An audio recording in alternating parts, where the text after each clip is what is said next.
Halo pemirsa, kembali lagi di Selamat Pagi Indonesia. Seperti biasa hari Kamis ada dialog inspiratif terkait kesehatan. Nah, hari ini kita akan membahas terkait diabetes atau kencing manis yang memang merupakan salah satu penyakit yang paling ditakuti. Penyakit ini dapat menyebabkan efek jangka panjang dan menimbulkan penyakit komplikasi lainnya. Selain faktor keturunan, gaya hidup juga mempengaruhi timbulnya diabetes.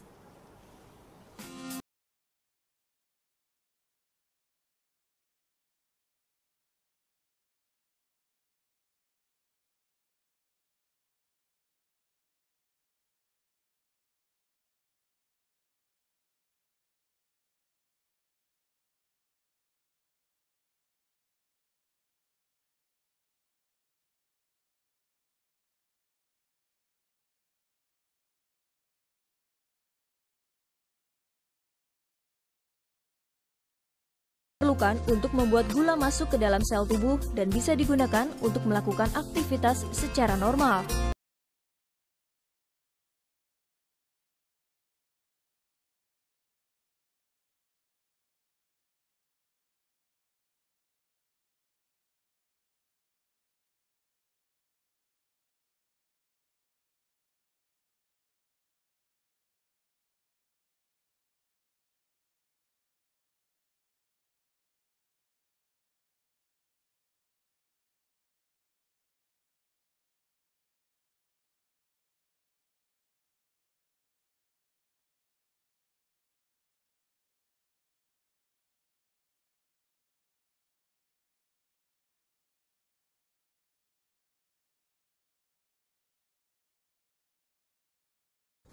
Ya, membahasnya langsung saja dengan pakar Dr. Tan Shotian yang sudah hadir di studio Selamat Pagi Indonesia. Dok, kalau tadi melihat tayangan berarti orang-orang yang diabetes itu adalah orang-orang yang suka manis. Saya berarti aman dong, saya kan nggak suka manis, saya suka yang asin-asin.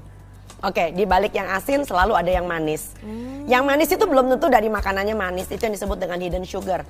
Barangkali itu yang akan kita bahas nanti ya, tetapi yang kita mau bahas pada pagi ini yang lebih penting adalah kenapa sih diabetes itu ngeri banget belakangan ini ya. Dari data WHO kita bisa mengatakan bahwa ternyata 1 dari 10 orang, ini dunia ya, Indonesia lebih parah. 1 dari 10 orang itu sudah menjadi seorang penderita diabetes. Dan Indonesia dalam kurun waktu yang sangat singkat, jadi kita kalau bandingkan riset kesehatan dasar 2013 dengan 2007, itu penderita diabetes naik 2 kali lipatnya. Dan menurut International Federation of Diabetes, International Diabetes Federation, Indonesia itu menduduki ranking kelima dari seluruh dunia orang yang paling banyak menderita diabetes. Oke, kalau itu perolehan medali emas Olimpiade, saya senang, jingkrak-jingkrak saya di jalan raya. Tapi itu Indonesia negara kelima. Dan kita nggak bicara tentang ranking nomor 5 aja. Kita bicara tentang 5 tahun ke depan, 10 tahun ke depan ya. Kita nggak kuat nanggung karena ini adalah bebannya banyak sekali, dampak sosialnya tinggi. Nah, di peringkat kelima itu kebanyakannya karena faktor keturunan atau karena faktor gaya hidup yang tadi kita bahas? Satu hal yang ingin saya tegaskan kembali. Orang diabetes itu jangan semuanya dibilang keturunan ya. Ini sebel banget nih. Diabetes itu dibagi 2 memang. Ada diabetes tipe 1 yang disebut sebagai insulin dependent, ada yang disebut dengan diabetes tipe 2. Diabetes tipe 2 ini artinya kita dapat, bukan karena masalah faktor keturunan. Diabetes tipe 1 ya udah wassalam. Anaknya belum akil balik, belum dapat haid, anaknya udah punya kencing manis gitu loh. Saya punya pasien kayak begitu. Makanya disebut sebagai insulin dependent. Ada sesuatu yang tidak beres dengan metabolisme, dengan pankreasnya. Jadi betul-betul tergantung dengan insulin. Ada orang udah umur 30 tahun, beranak 3, ucuk-ucuk datang ke tempat praktek, "Dok, saya diabetes. Kenapa? Keturunan." Jadi tidak ada such a thing. Ada yang diturunin gitu ya? Biar dia seneng, ada sih yang diturunin. Berat badan? Bukan, piring mangkok nasi ingkongnya. Sekali lagi, orang dengan perilaku yang sama, kebiasaan yang sama, gaya hidup yang sama, penyakitnya tentu sama. Bahkan getting worse. Engkongnya dulu umur 70 baru diabetes. Ya makan nasi cuma pakai kecap kan. Lalu kemudian bapaknya umur 50 dapat diabetes, ya kan? Pakai nasi goreng pakai kecap ditambah dengan minuman kemasan. Dianya umur 30 dapat nasi goreng, minuman kemasan ditambah dengan tiap hari menggunakan makanan-makanan yang Tuhan bikin aja enggak. Jadi kita yang ngeri adalah penderita kita makin hari makin maju umurnya. Gitu loh. Nah, yang kedua yang lebih penting lagi yang sebetulnya ingin saya katakan adalah bukan cuma sekedar kenapa penting. Coba lihat kalau ada tayangan berikut dampak sosialnya ya. Jadi orang-orang di negara maju atau di sosial ekonominya tinggi, menengah sampai ke atas, yang kena itu di atas umur 60 tahun. Tapi orang-orang yang golongan sosial ekonomi ke bawah itu di bawah usia 60 udah kena diabetes Ini loh. berarti kenapa nih? Karena memang asupan intake gizinya yang katakanlah memang tidak Bukan, yang lebih mudah didapat adalah makanan di luar sana yang maaf saja, yang kandungan proteinnya kurang, ya protein itu mahal loh ya. Yang imbangan protein kalori antara protein, karbohidrat dengan lemaknya juga tidak baik. Ya, di luar sana makanan yang murah adalah makanan yang karbohidratnya tinggi. Betul. Oke, dan yang lebih menarik lagi adalah seperti yang tadi kita lihat, separuh dari orang penderita diabetes itu nggak tahu dirinya itu diabetes. Nah, jadi sekarang gimana caranya dong kalau kita, tadi kan saya bilang saya tidak terlalu suka sugar, tidak terlalu suka manis, tapi belum tentu ternyata. Seringkali orang mengatakan bahwa kalau pipis saya dirubung semut baru, jangan-jangan diabetes nih. Nggak ada cerita kayak begitu. Ya, biasanya orang tahu dia tuh diabetes pas lagi screening. Ya, entah itu Berarti memang dibutuhkan tes khusus untuk betul, kesehatan. karena sekarang udah nggak ada lagi gejala klasik. Nggak ada lagi gejala klasik. Nah, kalau kita lihat barangkali coba kita tayangkan berikutnya, kapan orang disebut sebagai orang penderita diabetes. Ya, kalau kadar gula darah puasanya itu ada beberapa kriteria. Kalau kadar gula darah puasanya, saya nggak boleh salah ngomong. Kalau saya ngomong, ya, gula darah puasanya kurang dari 126 ya, lebih dari 126 ya. Lebih dari 126 mg per desiliter. Ya, ini Anda bisa lihat di layar kaca pemirsa diagnosa diabetes mellitus. Lalu kemudian setelah puasa atau asupan kalori minimal 8 jam. Lalu kemudian gula darah puasanya di atas atau sama dengan 200. Setelah tes toleransi glukosa oral, nanti orang-orangnya dites. Dikasih gula 75 gram. Atau gula darah sewaktunya di atas 200. Dengan gejala klasik. Apa itu gejala klasik? Baru mau nanya. Polifagi, polidipsi, poliuri. Artinya banyak minum, banyak pipis, banyak makan. Bawaannya makan mulu gitu ya. Dan yang terakhir yang paling sensitif yang biasanya kita pegang adalah HbA1c-nya di atas 6,5. Ya idealnya adalah sebetulnya di bawah 6. Di bawah 6. 5,8 sampai 6 Anda sudah pra-diabetik. Dan Tuhan hanya memberikan 12 bulan. Tapi artinya sebentar, 12 bulan artinya kalau Anda sudah antara 5,8 sampai 6, kalau gaya hidupmu tidak berubah, pola makanmu tidak berubah, tahun depan jamin Anda pasti diabetik. Jangan sampai aduh. Nah, ini yang menarik dari orang diabetes. Orang diabetes itu biasanya itu penyakit yang kalau judul film namanya Die Hard. Kagak ada matinya. Tapi sekarang gini, sebentar, gulanya 200 hari ini. Terus dia mengatakan apa? Nggak apa-apa, masih ada obatnya. Iya, selalu kayak gitu. Besok tetangganya pulang dari Surabaya kan? Bawa lapis Surabaya. Bawa lapis Surabaya. Udah lama nggak makan nih ya, cobain dikit. Gulanya naik 350. Nggak apa-apa, masih ada BPJS. Nggak, orang itu barangkali ketawa. Kalau saya nesu loh. Karena apa? Bangsa ini bisa bangkrut hanya ngurusin orang kayak begini. Berarti tadi jumlah yang kita ada di peringkat kelima dunia itu memang semuanya perilakunya seperti itu. Saya nggak mengatakan semuanya loh. Saya nggak mengatakan semuanya. Sebab apa? Dari separuh yang sudah tahu, separuh penduduk orang diabetes ini sudah tahu. Hanya 2/3 yang tertangani. Hanya 2/3 yang tertangani? Ya, yang lainnya cuek. Tahu tapi aku mah yang kewai. Nah, 2/3 tertangani bukan berarti sama dokter loh. Ada yang sama dukun, ada yang coba-coba, ada yang dengar kata orang. Nah, dari 2/3 manusia yang tertangani, cuman 1/3-nya saja yang mempunyai kontrol gula darah yang baik. Jadi betapa ngerinya. Jadi istilah kita tuh di dalam akademik, magnitude of the problem is very, very severe. Kita takut sekali. Karena apa? Sekali lagi yang saya bilang, mati neangel, die hard. Kita punya diabetes hari ini, kita nggak mati besok. Jadi tarik ulurnya tuh masih panjang ya gitu ya. Kita nggak mati besok gitu loh ya. Oke, tapi ini dia sedikit gambaran untuk Anda begitu para penderita dari diabetes mellitus, Dok. Tapi kalau melihat ya beberapa kawan, beberapa rekan yang terkena diabetes mellitus, mereka begitu punya kontrol yang sangat baik untuk makanan. Misalnya saja sampai di gram. Misalnya saja sampai hanya 4 jam sekali mereka harus tetap berkonsumsi. Nah, ini yang kita bicarakan nanti ya di segmen kedua tentang yang disebut dengan pengendalian tujuannya buat apa, ya. Yang pasti kalau orang Anda mengatakan Anda diabetes lalu Anda kemudian jadi stres, itu namanya target pengendaliannya tidak tercapai. Karena salah satu target kita adalah membuat pasiennya juga merasa nyaman. Kalau orangnya nggak nyaman tapi stres, nah itu stres juga bisa meningkatkan gula darah karena kortisolnya naik. Aduh, jadi banyak lagi. Yang menjadi penting adalah sekarang bukan tentang pengendalian, itu nanti segmen kedua. Yang ingin saya bicarakan adalah tentang risikonya. Apa sih orang risiko diabetes? Bagaimana cara orang diabetes mati? Ada 2. 1, kerusakan pembuluh darah besar. Pembuluh darah besar itu ada di mana-mana ya, terutama ada di tangan, ada di kaki. Makanya kadang-kadang orang diabetes itu sakti, nginjak beling nggak berasa. Kayak kuda lumping. Pembuluh darahnya Nah, karena syarafnya itu sudah mengalami perubahan, ya. Ada yang disebut dengan neuropati, ya kan. Lalu kemudian kesemutan gerigingan, ya. Lalu kemudian ketika dia nginjek beling atau punya luka nggak sembuh, ya, karena gulanya tinggi, lukanya nggak sembuh, tebak akhirnya apa? Lukanya makin hari makin parah. Malah infeksi dan lain-lain. Aduh, risiko amputasi. Masih kerusakan pembuluh darah besar, Wit. Yang kita takutkan adalah stroke.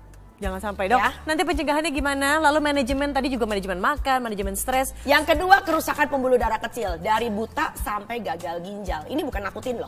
Dan gagal ginjal 4 tahun yang lalu orang gagal ginjal minimal harus mempunyai uang 125 juta per tahun. Fix, mari kita manage gimana sugar intake-nya supaya tidak terkena diabetes mellitus. Pemirsa, kita akan lanjutkan perbincangan terkait diabetes selepas jeda berikut. Tetaplah bersama kami di Selamat Pagi Indonesia. Pertanyaan selanjutnya, bagaimanakah kita mengendalikan diabetes atau justru mencegah diabetes jangan sampai terkena pada kita? Tadi Dokter Tan mengatakan di awal bahwa diabetes itu ada dua, ada memang faktor keturunan dan sekali lagi gaya hidup yang mempengaruhi dan akhirnya terjangkit oleh diabetes. Tujuan dan pengendalian tadi menarik sekali, ada bukan hanya makanan. Ya, yang pertama adalah tujuannya adalah nomor satu kita mencegah komplikasi. Ya, jadi banyak orang, sudah diakui oleh para dokter juga, bahkan spesialis penyakit dalam, obat saja itu tidak bisa membuat orang lalu menjadi sejahtera. Ya, kalau obat itu kelihatannya memang instan. Nah, orang kita senang instan kan? Ya turun kan? Gitu kan? Cari duit juga instan, ya kan? Duitnya 1 lemari, tahu kan maksudnya? Jadi obat itu memberikan dampak instan. Ya kan, kita minum hari ini, bahkan minum hari sekarang, 2 jam kemudian kelihatan tuh mulai gula darahnya turun. Tapi ntar dulu, bukan cuma sekedar obat gitu loh. Saya bukan dokter anti obat loh ya, tolong diluruskan. Tetapi obat itu pun juga tidak bisa mempunyai efek kalau seandainya bukan efek nurunin, artinya efek jangka panjang untuk mengendalikan komplikasi kalau gaya hidupnya tidak dibenerin. Ya, jadi nomor 1 adalah tentu kita mencegah komplikasi jangka panjang. Berapa banyak kita lihat orang masih minum obat 1 kresek, ya, bahkan suntik sana suntik sini, ujung-ujungnya gagal ginjal. Ada loh pasien kayak gitu, bukan ada, banyak banget. Dan yang kedua adalah tentu faktor kenyamanan. Ya, jadi keluhannya mulai hilang, gatalnya mulai hilang, ya kan, menstruasinya kembali normal, bengkaknya dan sebagainya. Nah, itu juga harus diberi suatu pantauan. Nah, bicara tentang target pengendalian, kita punya parameter, yaitu yang disebut sebagai HbA1c. Ya, kalau bisa ditayangkan lebih bagus banget. HbA1c turun 1 aja. Ya, taruh kata ya, tadinya ngaco banget nih, HbA1-nya 10. Ya. Nggak usah jadi normal 6 deh. HbA1c turun 1 aja, artinya 9 begitu misalnya. Ya, jadi 9, belum normal loh ya, artinya apa? Risiko kerusakan mata, risiko kebutaan itu bisa turun sampai 22-38%. Hanya 1 saja. Yes, HbA1c turun 1 aja. Oke, ini dia. Ya. Lalu kemudian ya dari penurunan HbA1c. Risiko gangguan ginjal turun antara 22-28%. Gangguan syaraf turun 29-35%. Gangguan penyakit jantung risikonya turun 40%. Ini yang ngomong bukan Dokter Tan. Ini kita ambil dari Diabetes Control and Complication Trial dari US. Ya, ini sekali lagi ya berdasarkan scientific research begitu ya, yang sudah membuktikan. Jadi target kita adalah tentu adalah untuk membuat HbA1c insya Allah kembali normal. Bagaimanakah tata caranya untuk menurunkan yang tadi itu? Oke, nomor 1, semua orang juga tahu, perbaikan gaya hidup. Bila perlu, maka farmakologis baru masuk. Tapi yang menarik kan banyak dokter nggak mau ngomong. Dan dianggap gaya hidup, alah pasien kalau udah kayak begitu udah deh kartu mati. Loh, ntar dulu, kalau dokternya nggak bisa, siapa tahu pasiennya bisa. Jadi dokter dengan pasien hubungannya harus baik.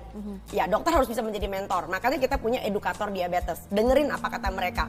Mereka adalah orang-orang yang sudah terlatih. Nah, perbaikan gaya hidup itu mencakup apa aja? Tentu perbaikan pola makan. Pasti ya, ya olahraga, aktivitas, ya kan? Dan yang ketiga adalah yang disebut sebagai pengelolaan stres. Ya kan? Kadang-kadang dokter itu menjadi tempat curhat. Nah, yang menarik adalah pola makan yang kayak apa? Ya, nah pola makan kayak apa coba nanti kita lihat di tayangan. Nanti yang digram gitu bukan sih, Dok? Enggak, itu namanya sakit otak. Oh, bukan ya, jadi tidak. Prinsipnya adalah kita harus kembali kepada pola makan yang sehat dan seimbang. Nah, ini dia nih pola makan yang dianjurkan ya. Jadi kalau Anda mengatakan saya menghindari karbo seutuhnya, itu nggak benar sama sekali, siapa yang ngajarin? Tapi tolong diingat, sayur dan buah juga karbo loh. Ada karbonya. Maka dari itu gitu ya, sayur dan buah juga mengandung gula. Tapi tidak semua buah juga tetap baik. Ya karena biar gimana pun juga buah yang legit, manis, berdaging, enak, pengen nambah, hati-hati buat penderita diabetes. Misalnya apa nih, Dok? Misalnya apa ya yang adiktif mangga? Ya barangkali itu. Jadi orang-orang diabetes memang punya suatu kecanduan ya. Yang kedua adalah pola makan yang sehat itu juga berarti rendah serat. kaya antioksidan, lambat dicerna, tinggi serat, rendah dicerna menjadi gula, lambat dicerna menjadi gula, lalu tinggi antioksidan. Ya, dan pola makan ini pun harus disesuaikan dengan kebutuhan orang. Ya, coba berikutnya lagi.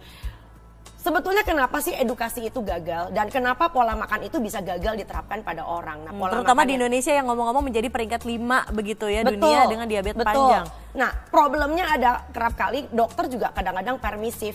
Boleh nggak apa-apa sedikit, asal tahu batas. Emang secukupnya aja orang Indonesia tahu batasnya berapa? Kalau kita sebagai orang kesehatan terlalu permisif dan kita tidak bisa memasukkan ajaran yang baik, maka yang ada adalah kita ngikut apa maunya pasien. Ya, jadi satu itu. Kedua, pola makan yang sehat dan baik bukan berarti nggak enak loh. Banyak yang enak. Cuman masalahnya dokternya sendiri kreatif nggak? Ya, seperti kalau misalnya makan sayur di pasiennya dibikin kayak kambing, siapa yang mau? Tentu nggak ada yang mau, begitu loh ya. Dan yang lebih penting lagi adalah sekali lagi, diabetes adalah penyakit yang sangat bisa dipolitisir.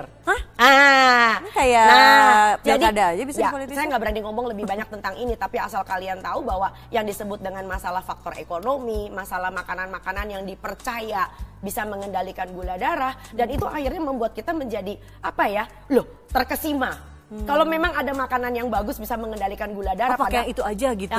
Pakai itu aja, padahal Tuhan bikin juga enggak kan. Nah, yang lebih parah lagi adalah kita punya beberapa mitos juga. Mitosnya seperti misalnya? Jadi seperti misalnya orang diabetes itu nggak boleh ini, nggak boleh itu, dan terutama yang paling penting adalah edukasi gagal itu syarat dengan aturan. Ini boleh itu nggak boleh, ini boleh itu nggak boleh. Tapi pasiennya nggak paham. Pasien hanya dituntut menjadi patuh, betul. Pasien hanya dibilang patuh tapi tidak paham. Jadi tadi kan bilang ada ahlinya, ada pemantau dari diabetes begitu kan? Betul. Nah, pemantau dari diabetes ini tentunya akan memberikan edukasi kenapa misalnya tidak boleh intake sugarnya lebih dari ini, misalnya ada angka tertentu yang memang harus dipatuhi. Dan pasien tidak terbiasa mencatat jurnal, tidak terbiasa melihat hasil. Ya, biasanya kalau seorang mentor yang baik, dia dalam waktu seminggu dia mengikuti perjalanan pasiennya makan. Ya, jadi perjalanan pasien jadi artinya setiap kali pasiennya makan bukan ditimbang tapi dicatat. Kerupuknya masuk berapa, ya kan? Nasi putihnya masuk berapa. Kalau dia pakai sayur hasilnya seperti apa. Kebanyakan pasien itu kalau ngecek pas kalau mau kontrol sama dokternya. Sebulan sekali. Nah, pasien Indonesia kadang-kadang manipulatif juga. Manipulatif ya? Nah, besok mau ngecek ke lab, hari ini puasa nggak makan 18 jam sampai usus pada nempel. Jadi akhirnya... Besok hasilnya normal, ngaco, pasien besok. Nah, maka dari itu. Jadi kita selalu mengedukasi pasien misalnya secara berkala dia ngecek gula darah sendiri. Kalau puasa, puasanya berapa, 2 jam setelah sarapan berapa. Nah, kalau 2 jam setelah sarapan tinggi banget, lah kita tanya, kita cek jurnalnya. Kamu sarapannya apa? Nah, sarapan yang kayak begini nih modelnya nih, bikin gula darah 2 jam, kamu kemudian jadi seperti ini. Nah, biasanya yang masuk kemudian kelihatan banget, yaitu makanan-makanan rafinasi. Nah, makanan yang sudah dikasih pengawet. Saya nggak mengatakan pengawet loh, ada makanan nggak pakai pengawet. Tapi ada tetap rafinasinya. Ya, tetapi ada rafinasi. Rafinasi itu artinya adalah sesuatu makanan yang sebetulnya Tuhan nggak beri. Tetapi kelihatan ada, karena apa? Karena proses pabrik. Ya, nah seperti itu. Nah, tayangan berikutnya lagi lebih menarik lagi nih kalau kita mau lihat. Kalau kita tahu kita punya namanya makanan alamiah. Ya, makanan alamiah itu artinya alamiah, makanan yang dikasih dengan Tuhan. Betul. Yang dengan seminimal mungkin campur tangan, bukan raw food ya. Saya nggak pernah percaya dengan raw food, jadi tolong bersihkan nama saya. Saya nggak pernah percaya dengan raw food. Tapi makanan yang sehat adalah makanan yang seminimal mungkin ya diproses ya. Jadi kalau misalkan kita makan keredok, tentu lebih baik daripada makan yang sesuatu yang misalnya apa sih keripik bayam, ya udah bayamnya digoreng, dikasih tepung dan sebagainya.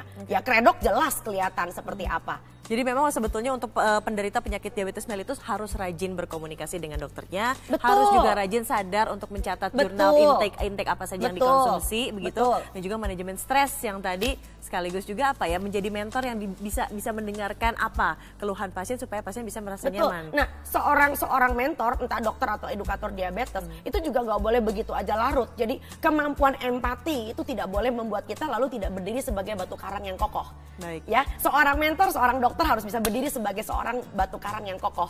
Bisa menjadi suatu mercusuar kemana pasiennya bisa ngelihat kalau dia punya problem. Pasiennya akhirnya bisa merelay dan juga seperti percaya, misalnya ada beberapa pasien nanya, "Dok, kalau kondangan gimana, Dok?" Kan kondangan makanannya ya begitulah, dokter tahu kan. Akhirnya saya cuma nanya gini, kondangan tujuannya buat apa ya? Ya kasih selamat. Buat silaturahmi, udah kasih bukan selamat, buat makan kasih ya. selamat. Tapi ada orang mengatakan, loh kalau angpau gua 1 juta ya gua mesti makan kayak 1 juta. Halo, kayaknya makan dulu di rumah deh. Ya makan dulu di rumah, nanti di kondangan supnya dimakan, buahnya dimakan. Kan kelihatan sopan tetap makan, tapi Baik. enggak sarana. Hore, hari kemerdekaan. Oke, jadi intinya harus kontrol diri. Terima kasih loh Dokter Tan atas Sama-sama, pencerahannya. saya butuh pasien yang paham bukan yang patuh. Oke, paham dan juga patuh. Patuh tidak perlu, tapi yang namanya paham. paham jauh lebih baik. Baik, terima kasih Dokter Sama-sama. Tan Syatian. Semoga menjadi inspirasi Anda pemirsa di pagi hari ini terkait diabetes.